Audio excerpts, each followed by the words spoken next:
অনেকগুলো শিব মন্দির একসাথে আছে এরকম জায়গার কথা উঠলে সবার আগে আমাদের মাথায় আসে বর্ধমান টাউন বা কালনার 108 শিব মন্দিরের কথা। কিন্তু কলকাতার খুব কাছেই এমন একটি জায়গা আছে যেখানে 108টি শিব মন্দির না থাকলেও 26টি শিব মন্দির আছে একই সাথে। আর আজকে আমাদের গন্তব্যস্থল সেখানেই, খড়দার 26 শিব মন্দির। তো সেইখানে যাওয়ার জন্য প্রথমে লোকেশনটা জানিয়ে দিই। শিয়ালদা থেকে মেল লাইনের ট্রেন ধরে প্রথমে খড়দা স্টেশনে নামতে হবে। খড়দা স্টেশনের 1 নম্বর প্ল্যাটফর্ম থেকে বেরিয়ে ডান হাতের কিছু দূর এগোলে অটো স্ট্যান্ড পড়বে। সেই অটো স্ট্যান্ডের অটোতে উঠে বলতে হবে শ্যামসুন্দর ফেরিঘাট নামবো। শ্যামসুন্দর ফেরিঘাটে এই যে এখানে নামিয়ে দিয়েছিল আমাকে, এই যে দেখতে পাচ্ছেন দোলমঞ্চ, ঠিক তার পাশ দিয়ে যে রাস্তাটা চলে যাচ্ছে সেই রাস্তা ধরে 5 থেকে 10 মিনিট মতো এগোলেই ওই যে চূড়া দেখা যাচ্ছে মন্দিরের, ওটাই হচ্ছে খড়দা 26 শিব মন্দিরের চূড়া। তো চলুন যাওয়া যাক আজকে আমাদের গন্তব্যস্থলে। এটাই হচ্ছে 26 শিব মন্দিরের মেন গেট, এই যে দেখতে পাচ্ছেন।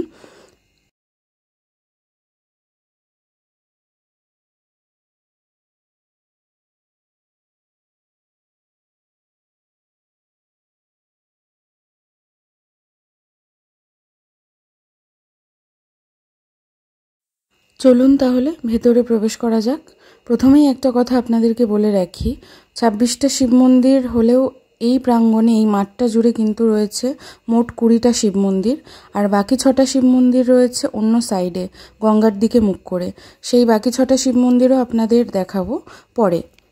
আগে এই 20টা শিব মন্দিরের দর্শন আপনাদেরকে করিয়ে নিই।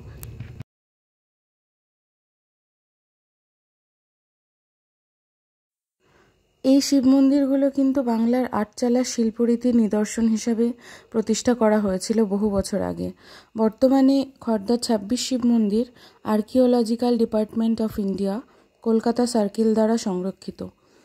বাংলার প্রচুর স্থাপত্য, প্রচুর পুরনো এবং যথেষ্ট ঐতিহাসিক গুরুত্ব সম্পন্ন হওয়া সত্ত্বেও সংরক্ষণের অভাবে আজ প্রায় ভগ্নপ্রায় এবং খুব খারাপ অবস্থায় রয়েছে। তার মধ্যে এই খড়দা 26 শিব মন্দির হচ্ছে অন্যতম নিদর্শন।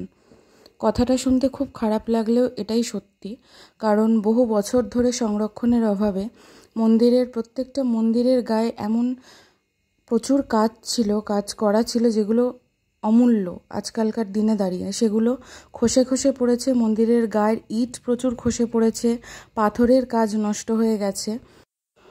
তবে আসার কথা হলো যে গভর্নমেন্ট এবং আর্কিওলজিক্যাল ডিপার্টমেন্ট অফ ইন্ডিয়ার যৌথ উদ্যোগে এখন বর্তমানে মন্দিরটি তাদের সংরক্ষণের আওতায় রয়েছে। আশা রাখছি যে এর থেকে খারাপ অবস্থা আর মন্দিরগুলোর হবে না এবং যথেষ্ট সংরক্ষণ করা হবে, এবং আবার আগের অবস্থায় না ফিরিয়ে দিতে পারলেও তাদের ভালো মতো দেখাশোনা করা হবে, এই আশা রাখি। আপনারা একটু ভালো করে খেয়াল করলে দেখতে পাবেন যে কিছু কিছু শিব মন্দিরের প্রবেশদ্বারের মুখে কোনো কাজ করা নেই, জাস্ট ইট দিয়ে তৈরি মনে হবে। আবার কিছু কিছু শিব মন্দিরের প্রবেশদ্বারে খুব সুন্দর ফ্লোরাল ডিজাইনের কাজ করা আছে। যতদূর সম্ভব মনে হয় যে ফ্লোরাল ডিজাইনের কাজ প্রত্যেকটা মন্দিরেই ছিল, কিন্তু ওই যে সংরক্ষণের অভাবে যেমন ইট খসে পড়েছে, প্রচুর কারুকার্য নষ্ট হয়েছে, সেরকম ওই প্রবেশদ্বারের সম্মুখে ওই যে এত সুন্দর ফ্লোরাল ডিজাইনটা ছিল সেটাও কিন্তু নষ্ট হয়ে গেছে সংরক্ষণের অভাবে এবং কালের নিয়মে। মাঠের দিকে মুখ করে আছে টোটাল মন্দিরের সংখ্যা কিন্তু 14টি। আর এই মন্দির প্রাঙ্গণের যে বাকি 6টি শিব মন্দির আছে, মানে টোটাল 20টা বলেছিলাম আপনাদের, বাকি 6টা শিব মন্দিরের মুখ কিন্তু গঙ্গার দিকে, সেটার সাথেও আপনাদের পরিচয় করাচ্ছি একটু পরে। তো এই 14টি শিব মন্দিরের প্রত্যেকটি মন্দিরের গর্ভগৃহে যে শিবলিঙ্গগুলি রয়েছে সেগুলোর প্রত্যেকটা কিন্তু একে অপরের থেকে আলাদা, আকার আয়তন দেখতে একে অপরের থেকে সম্পূর্ণ আলাদা। কোনো শিবলিঙ্গ দেখুন একদম এতটাই ছোট যে দূর থেকে যেন দেখা যাবে না এরকম, আবার কোনো শিবলিঙ্গ বেদিতে উপবিষ্ট, কোনো শিবলিঙ্গ আবার তার পাশে 4-5টা পাথর দ্বারা পরিবেষ্টিত। তো এরকম ভিন্ন ভিন্ন আকার আয়তন এবং দেখতে অন্যরকম টাইপের শিবলিঙ্গ এখানে রয়েছে। মন্দির প্রাঙ্গণে মাঠের ভিতর দিয়ে রাস্তাও তৈরি করা রয়েছে যাতে মাঠের এক প্রান্ত থেকে আরেক প্রান্তের মন্দিরে যেতে কোনো অসুবিধা না হয়। এবং মাঠের ভিতরে একটা ছোট বেদি মতন রয়েছে, আপনারা ভিডিওতে দেখতে পাবেন। সেই বেদির উপরে একটা মা কালীর ছবি রয়েছে। বেদির পাশে তুলসী গাছও রয়েছে একটা। সেই বেদিতে নিত্য পূজা হয়।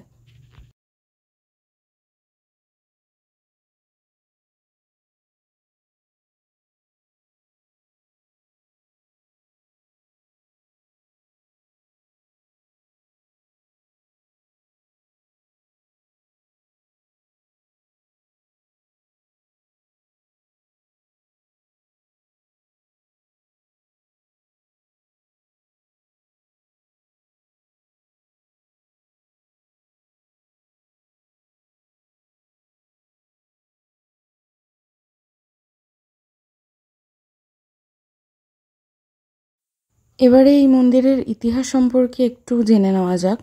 ইংরেজ শাসনকালে ভুলুয়া মানে তৎকালীন নোয়াখালী জেলার পুরনো নাম এবং চট্টগ্রামের লবণের এজেন্ট হ্যারিস সাহেবের দেওয়ানি করে রামহরি বিশ্বাস প্রচুর অর্থ উপার্জন করেছিলেন। তিনি দান ধ্যান ও ধর্মীয় কাজেও নিযুক্ত ছিলেন। খর্দার এই জায়গায় রামহরি বিশ্বাস প্রথমে 12টি আটচালা মন্দির প্রতিষ্ঠা করেন। 1803 সালে তিনি মারা যাওয়ার পরে তার 2 পুত্র প্রাণকৃষ্ণ বিশ্বাস ও জগমোহন বিশ্বাস তার সম্পত্তির উত্তরাধিকার হন এবং সেই সম্পত্তির পরিমাণ আরও বাড়িয়ে তোলেন। প্রাণকৃষ্ণ বিশ্বাস কোচবিহার ও সিলেটে দেওয়ানের কাজ করতেন। তার আবার তন্ত্রচর্চারও অভ্যেস ছিল। তার পিতার পরে তিনি আরও 14টি আটচালা শিব মন্দির প্রতিষ্ঠা করেন। সেই নিয়ে এখানে মোট 26টি শিব মন্দির তৈরি হয়। প্রাণকৃষ্ণ বিশ্বাস শ্রীক্ষেত্র পুরীর মতো একটি রত্নবেদী প্রতিষ্ঠা করতে চেয়েছিলেন। সেই জন্য তিনি 80,000 শালগ্রাম শিলা এবং 20,000 বাণলিঙ্গ সংগ্রহ করেছিলেন, কিন্তু 1835 সালে তার মৃত্যুর পর সেই প্রক্রিয়া অসম্পূর্ণ থেকে যায়।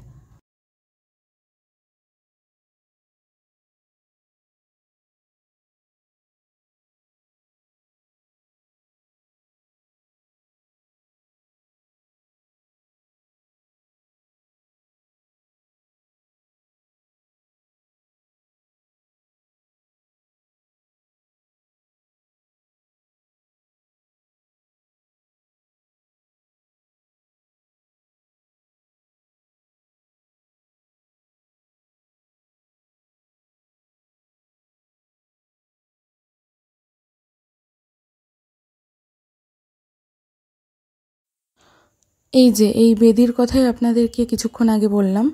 এই বেদির পাশে রয়েছে একটি তুলসী গাছ দেখতে পাচ্ছেন এবং বেদির উপরে মা কালীর ছবিও রয়েছে। এই বেদিতে নিত্য পুজো করা হয়।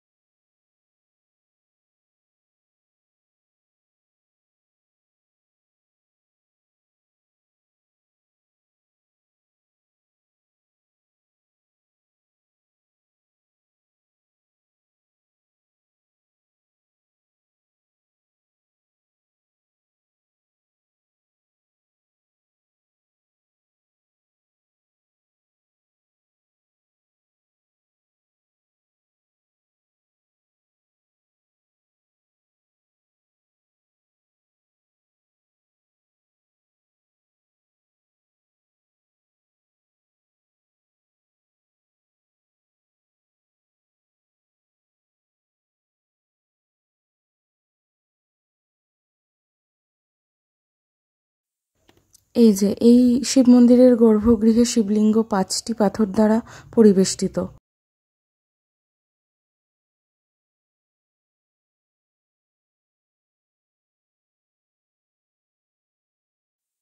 আবার এই মন্দিরের গর্ভগৃহে একটি পাথরের বেদি তৈরি করে তার উপর শিবলিঙ্গ প্রতিষ্ঠা করা হয়েছিল এবং শিবলিঙ্গের পাশে 5টি পাথর এখানেও রয়েছে এবং পাথরের বেদির কাজটা কি অসম্ভব সুন্দর আপনারা দেখতে পাচ্ছেন।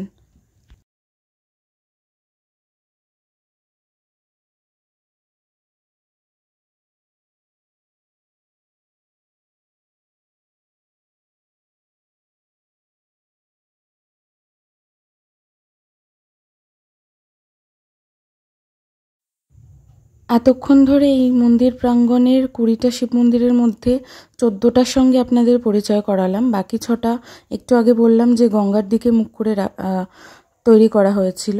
এই হচ্ছে বাকি 6টা শিব মন্দির, 20টা শিব মন্দিরের মধ্যে।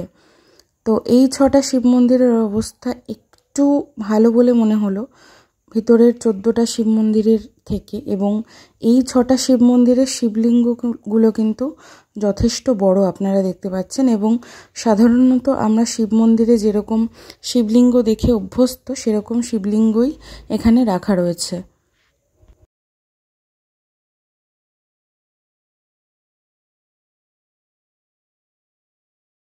মন্দিরের গায়ে এত সুন্দর কাজগুলো ফুটিয়ে তোলা হয়েছে, আপনারা দেখতে পাচ্ছেন আশা করি। যতটা সম্ভব ক্যামেরার মাধ্যমে তুলে ধরার আমি সেটা তুলে ধরেছি আপনাদের কাছে। আমি অবশ্যই রিকোয়েস্ট করব, কিছু ক্ষেত্রে আমি বলে থাকি যে পার্সোনালি আমার কিছু জায়গা এত ভালো লেগে যায় যে সেটা মন থেকে বেরোতে চায় না সহজে। তো আমি যতগুলো জায়গা এখনও পর্যন্ত গেছি তার মধ্যে এটা হচ্ছে সেই অন্যতম জায়গা। আমি পার্সোনালি অবশ্যই সাজেস্ট করব যে আপনারা একবার হলেও অবশ্যই এখানে যাবেন। প্রচণ্ড শান্ত পরিবেশ, খুব ছিমছামে একটা জায়গা, এবং যেহেতু প্রচুর মানুষের অগোচরে আছে এখনও, তাই জন্য অনেকেই এই জায়গার ব্যাপারে জানে না। তো আপনারা গেলে আশা করি আপনাদের ভালো লাগবে। আর মন্দির খোলা থাকে কিন্তু সকাল 6টা থেকে বিকেল 5টা পর্যন্ত। 5টার পরে কিন্তু 5টা 1 বা 2-এ ওরা আর মন্দির খোলা রাখে না, মন্দিরের গেট বন্ধ করে দেয়। তো গেলে সেই সময়ের মধ্যে যাওয়ার চেষ্টা করবেন। শিবরাত্রি, নীল পুজো, চড়ক পুজো, সামনে চৈত্র মাসেই চড়ক আসছে, এপ্রিল মাসে। সেই সময় প্রচুর স্থানীয় মানুষজন এবং বাইরে থেকেও বেশ অনেক মানুষই এখানে আসেন পুজো দেওয়ার জন্য। মন্দির প্রাঙ্গণে যথেষ্ট ভিড় হয় এবং এই উৎসবগুলোতে ধুমধাম করে পুজো দেওয়া হয় এই মন্দিরে। এই সাইনবোর্ডটায় মন্দিরের ব্যাপারে বেশ কিছু তথ্য লিখে রাখা আছে এই সাইনবোর্ডে, কিন্তু লেখাগুলো খুব ছোট হওয়ায় ক্যামেরায় হয়তো আপনারা ভালো করে বুঝতে পারবেন না। আর এই যে এই প্রাঙ্গণটা হলো, সামনে গার্ডেন দেখতে পাচ্ছেন, এইটা হলো সেই 26টা শিব মন্দিরের মধ্যে একদম শেষ এবং বাকি 6টা শিব মন্দির, যেটার কথা আমি ভিডিওর ফার্স্টেই আপনাদেরকে বলেছিলাম যে মন্দিরের 26টি শিব মন্দিরের মধ্যে বাকি 6টা রয়েছে অন্য সাইডে। হ্যাঁ, ওই প্রাঙ্গণ থেকে বেরিয়ে জাস্ট একটু ডান দিকে গেলেই বাকি 6টা শিব মন্দির পড়বে, এবং এই 6টি শিব মন্দির বাকি 20টা শিব মন্দিরের থেকে তুলনামূলকভাবে অনেকটা ভালো অবস্থায় রয়েছে সংরক্ষণ করার ফলে।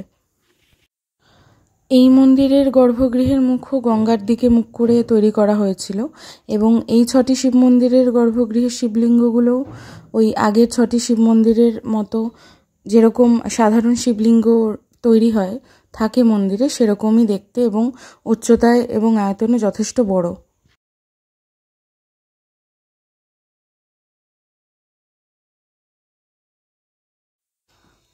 দেখতে পাচ্ছেন মন্দিরের গায়ে, মন্দিরের প্রবেশদ্বারে কি সুন্দর কাজগুলো করা হয়েছিল, এবং এই মন্দির যেহেতু 6টা মন্দির একটু ভালো অবস্থায় আছে, বেশি ভালো অবস্থায় রয়েছে, তাই জন্য কাজগুলো এখনও খুব একটা বিলীন হয়ে যায়নি। এবং আরেকটা জিনিস দেখাই, যে মন্দিরের যে চৌকাঠটা আছে না, এটা পাথরের তৈরি এবং পাথর খুদে কি সুন্দর কারুকার্য করা হয়েছে, আপনারা জাস্ট একবার দেখুন, কি অসম্ভব সুন্দর শিল্পকলা।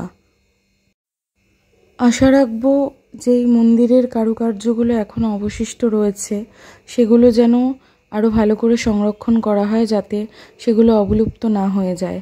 বাংলার কিছু শিল্পকলা যা বাংলার একান্ত নিজস্ব এবং যেগুলো অমূল্য, সেগুলো যেন আরও ভালো করে সংরক্ষণ করা হয়, এই আশা রাখবো গভর্নমেন্টের কাছে।